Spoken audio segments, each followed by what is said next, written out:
I would say we're in the race again. I mean, the 0-4 is obviously a very worrying thing, a worrying trend, you could say.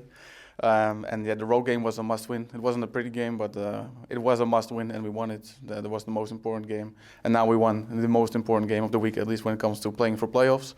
So, yeah, I mean, there's ground to gain. I'm not going to tell you not to be worried. I'm also not going to tell you not to be worried. We're fighting for it. We're in the race, and I think we'll make it. Hello everyone, this is Darius from the Shotcaller, joined here by Youngbuck after the win against Excel. Another win on the board, very important for Fnatic, of course, in the current state. What do you make of this one in particular? Well, I couldn't be happier with the way that we won. We had a lot of issues during practice and our stage games getting gold leads, so that's something we really actively worked on this week. We even, on our off day, asked our academy team if they can practice against us and only play like the first 6-7 minutes of the game every time and then reload back in the game. And even the first day, we were getting smashed by our academy team. So that said a lot about our early game. And it's not about the individual level, it's about the macro, the understanding how the lanes should interact.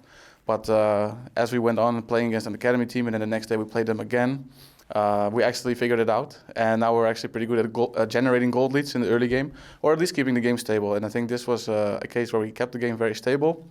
Then we took 1 or 2 opportunities to get ahead, and I think we finished the game without having to team fight for any objective, which is usually like the hallmark for really good League of Legends. Yeah, I mean, like analysts in the press room basically said, at 20 minutes the game is over at this point because those small advantages will just translate into the win at the end of the day. So good job there, finally fixing probably the key issue that the team had. Are there any other areas that you really want to focus on and improve on within the next weeks? I think we have a lot of ground to gain in like the 5 to 14 minute mark. Mm-hmm. So we've really worked on our first 5 minutes, and some of the games it translates very well into the next 10 to 15 minutes as well. Having said that, there's still some inconsistencies there, so that's something we have to work on. Other than that, I'm very happy actually. I think we worked a lot on the basics in terms of mid to late game early in the season, which turned out to be a mistake, which is on the coaching staff, because we didn't focus too much on the early game, thinking it was more of an individual approach. Individuals like being able to be creative and do their own thing, win their lanes or not, and communicate with a jungler depending on the game. But one thing I realized is that that is not necessarily true. So I had to come to terms with the fact that I'm a bad early game coach. I've never coached much early game compared to mid to late game.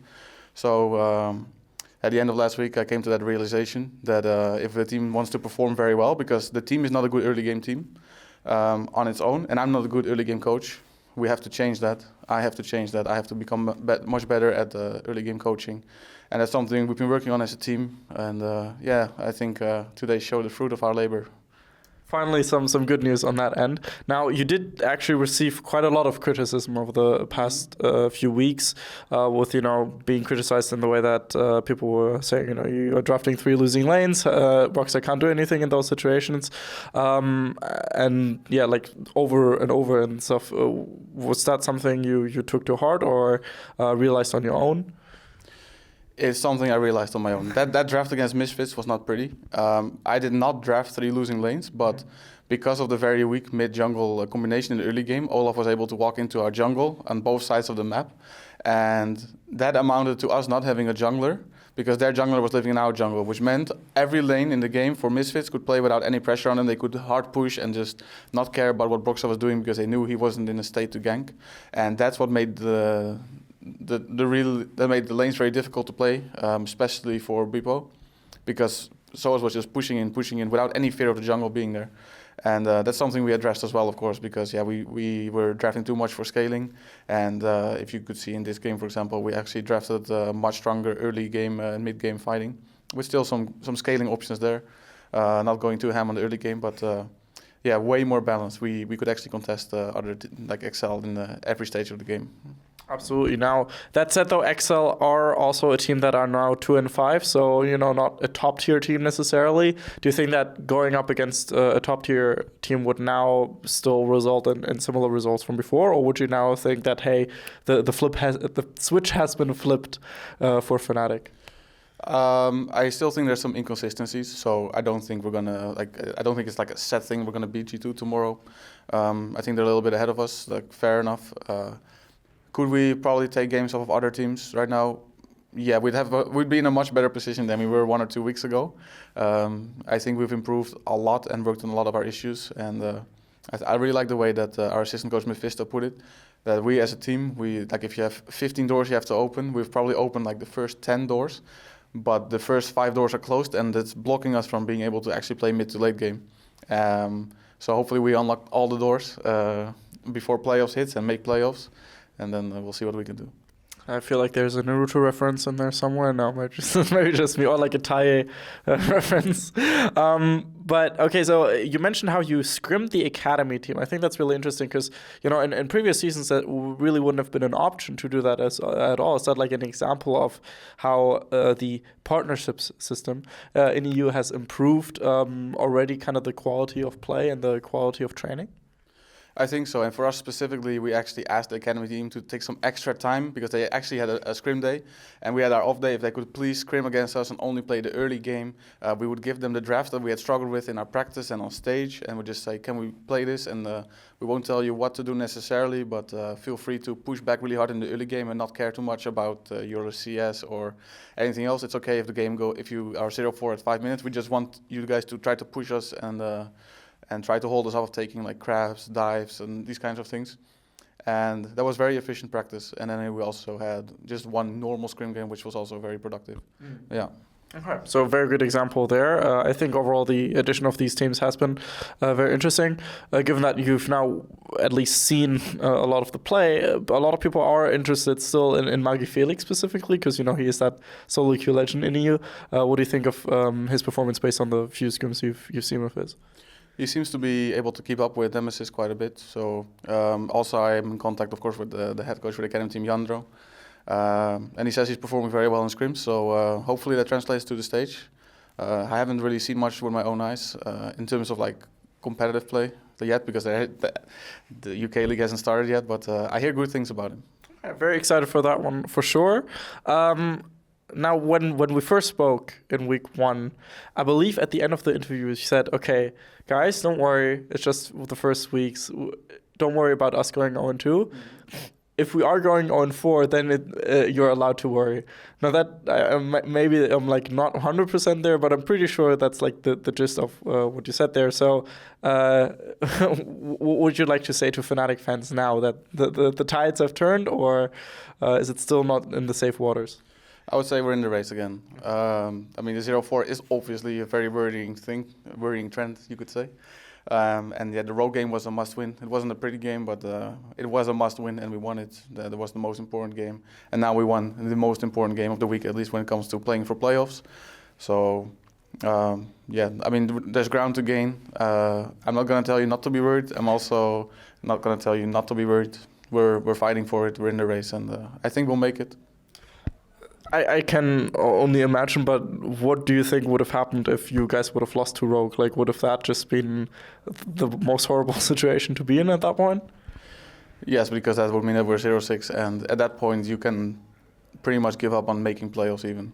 And right now we can even contest still for like 3rd or 4th place because there are some teams that are dropping games here and there. But yeah, it would really decrease our chance to even making playoffs. It would make it almost impossible. In traditional sports, specifically football, we occasionally see, restructuring years, like Man United, for example, going through that phase. Arsenal, that as well. Is this split kind of a restructuring phase for Fnatic as well? And was maybe the loss of Caps, and people have also commented the loss of Dylan, a bigger loss than you guys first anticipated? Well, obviously it would be easier if everyone was still there because then you have the built-in synergy. But I think the real problem was that even last year when we had Caps and Dylan and Soas, we were never really a strong early game team. Yeah, and don't forget Soas. We were never a strong early game team, and especially in Europe, we were always drafting like Brom, Tristana, Sejuani, and we just said, come at us, get your 2K, 3K gold lead, and then we'll see you at 20 minutes and spank your ass. And so that was our identity for most of the year, and then the second identity was just camp Caps and give him gold leads. But right now in the meta, it's very early game focused, and as coaching staff, we decided that we thought that historically, at the start of spring splits, teams are very slow, synergy is not great, macro understanding is very low. So generally speaking, the games are much longer, so we should focus on mid to late game, despite being very, very aware of like platings and which also indirectly buffs Rift Herald, for example. and just the meta in general being quite explosive, we said it's okay if we make it to 15 minutes with a equal gold, we'll probably win because we're focusing on the right fundamentals. That was a wrong approach in hindsight. I think we should have built from the start, from the first 5 minutes, 10 minutes, 15 minutes. We had a good idea, but for the first time in 8 years or 9 years, I say it's a really early game focused game. It's already started around Worlds actually. Yeah.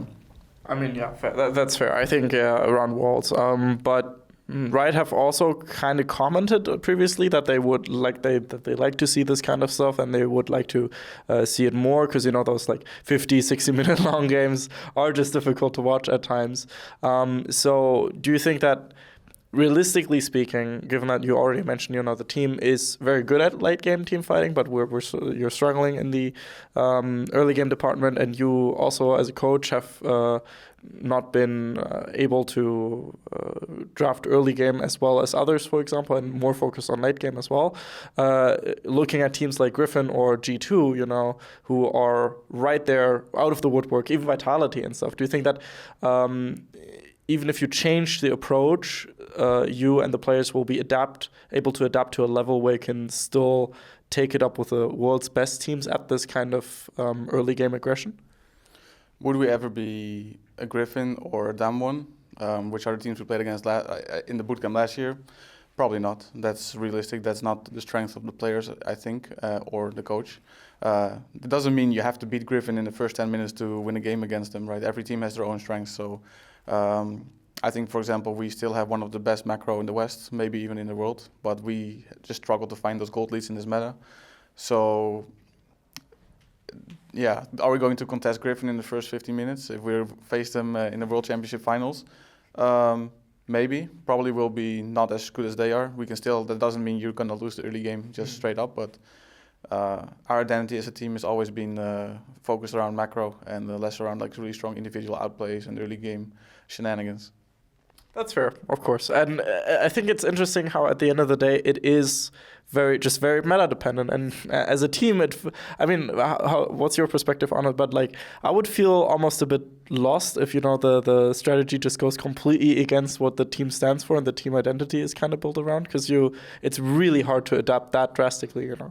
Yeah, and I think we saw that at Worlds. I think the change of the meta during the tournament really changed the outcome of the tournament as well. A little bit to our favor, but not. It didn't really influence our placing because of the side of the bracket. But if it was an AD carry focused meta as usual, where the AD carry is the strongest guy, you play around your bot lane, mid to bot. Solo lanes are more, they deal damage, but they don't carry the games alone. You would probably see RNG or KT in the finals. And since it was very solo lane focused, you could see like G2 beat RNG, IG went to the finals and was then the best team, which I don't think was the best team at playing around bot lane, for example, but they had incredible solo laners. And I felt like we as Fnatic, we were not the best at playing around the AD carries. We were probably somewhere on KT level, and I would say RNG a little bit better. And then you look at like solo lane play, we were probably the second or third best as well. So it didn't really hurt us, but you could see that, for example, KT and RNG really suffered under it, and IG really shined in that meta. But that's, of course, nothing to take away from them, because in the end, the meta is the meta. If you're really good at it, you deserve to win the championship. That's how it goes. It's just interesting, because in traditional sports, it's essentially like it feels like you have more power to forge the meta yourself, whereas in esports, it's kind of always game dependent, and it's always a discussion that's held, of course, to a degree. How much power does the developer hold, and is it enough, or is it too much? That kind of stuff. But yeah. I think that answers all the questions that Fnatic fans had, hopefully. If there's anything more you would like to say to the fans, here's your chance. I just want to thank them for the continued support. I have to admit, I don't read much social media and Reddit anymore, because I know it's not a nice place for me out there, or probably any Fnatic player right now, but I want to thank you, because every now and then I do see some positivity showing up on my Twitter line. I have to say, the comments in the under the video with you, the interview with you, and the one with Broxer were still very, very supportive. I did one with Bripo, maybe a bit more, criticism coming around there, but still overall, I think you still have a solid fan base to build on. After all, it's Fnatic, Pretty much the biggest fan base in Europe, I would assume. No disrespect to G2. Anything, you already said anything to the fans? A hashtag? Well, I think I said last time already #comeback, but it's still on. So Okay, so hashtag comeback still on, or yeah, I like it. Yeah. Okay. Hashtag comeback still on. Thank you so much, Youngbuck. This was Darius from the Shotcaller. I hope you have a good day. See you guys then. Bye bye. We'd especially like to thank Krzysztof Bujnovic, Etienne, Thomas Göttel, Dominik Bolze, Lazy Raven, Adam Novosviat, Erich Althaus, and La Maviota for your very special support. And of course, also, we'd like to thank all the people whose names you see scrolling past you right now. And of course, also all the people that like, comment, subscribe, and support our work. Without you, our work wouldn't be possible. Thank you very much.